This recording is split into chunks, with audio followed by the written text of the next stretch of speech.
All right, Scott Russell, a bit of a message for the US on that. We getting a lot of messages where people are looking at the collapse of the currency and talking about, it's God's judgment. And really, in reality, I don't see that. I think it's a lack of an understanding of God when we have that sort of attitude.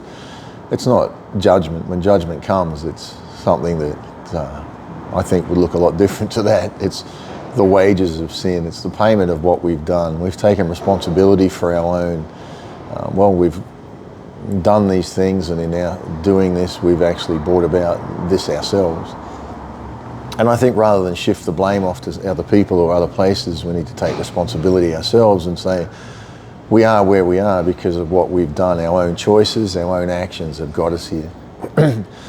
But we can look on that and I think turn to God and humble ourselves and pray, and the Bible says He'll heal the land. And I think it's a time for the US to start to, and other places in the world, that it's time to start to reflect on what really matters in life.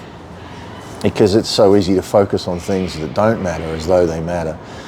And we've, as mankind, have served our own lusts, our own desires, and we've chased money, made money our God, and it's funny that God is fallen as we've turned to humanism in its pinnacle of self-worship and worship of sexuality and people. It's brought about the demise of society, which is what it's done in many, many, many historical societies. It's just whether or not you want to acknowledge that. So what do we do with this coming fall? And I've talked about it. I think it's time to enjoy the things that you have and to make the most of those. I don't think in the fear and the uncertainty and the panic that's there, it's not really a time to react, but to act. And as you can go back through my videos, I've talked about how to have that spiritual peace, to have that connection of knowing an inner peace, then we act out of that instead of reacting. Because if you react, you're going to put money into all sorts of things that ultimately it won't work. It's not really, in my opinion, a time to take money out of the bank and put it under your mattress. It's a good idea to get out of currency. It's a good idea to get out of the mainstream of things that people are investing in. If you think gold and silver is something that's going to bring about your saving graces, there's some elements that could be good there, but it's going to be, as we've seen in the US and the UK previously, it will be outlawed, and I think they will make people turn that in. So if you go and buy gold and you've registered where your address where you've bought that, they're going to come and knock on your door. So it's probably wise, if you're going to buy it, to do it a little bit discreetly. But it's not your answer. Bitcoin is not an answer. It's they're all part of a bigger picture. But ultimately, they are not going to allow, as I've mentioned in other videos, a sub-economy inside an economy. The CBDC is about control. The CBDC is about dominating people's lives. And the first step of that is to collapse the currencies I'm currently here in Australia. The Australians are clueless to the fact that they're about to lose their currency. Absolutely clueless. And the common people on the street have no clue. And have they prepared? Absolutely not. They haven't prepared themselves in any way, shape or form.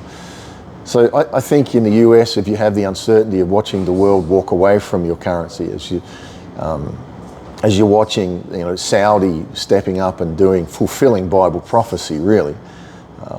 The Bible talks about the harlot beast being set on 7 hills, and Mecca is set on 7 hills. It's talking about seven heads and 10 horns or something like that. And to me, it's interesting that I think since the inception of Saudi Arabia in 1932, there's been 7 kings. I think, maybe someone might know better than me, but I believe there's 10 nations that border the Saudi borders. A couple of them are across the sea, but there's a lot going on there in these times, and I think this is the first time we've seen the globe move as one. In Revelation, it talks about the Antichrist rising and a man, but when you really look in the original Greek of what was written there, it says mankind rising as one. And And I think this is the first time we've seen mankind rising as one. I think we are seeing a shift in power that has to be. And it's a very uncertain time, but it's a good time to know your faith, not the religious dogmas of another system, but to know where your loyalty lies with your God. For me, that is a relationship with Jesus Christ. I think that's where my peace resides. So when I've lost everything in the past, it was the peace of God that got me through. And I wanted to just be a voice to say I've lived over 20 years in knowledge of this day. You can read the book, Vegetable Garden, Faith and a Corvette. And it's the transition out of a religious mindset into someone that's free in walking in the Holy Spirit of God to the creative of God. So in the US, yes, you are going to have a lot of stress and strain. Yes, your society is about to change, but yes, you can do this. And if you react, in your reacting, you'll make mistakes. It's time to act. It's time to follow the peace.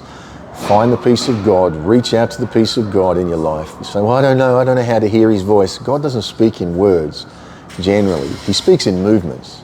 So when you feel a movement of peace, follow that peace. And when you feel the peace leave, come back to the peace and follow that peace. And you'll never be led astray. And it'll have you do things that wouldn't seem normal to you, and it'll be different to what others do. But follow the peace. Follow the peace. Follow the peace. You can do this.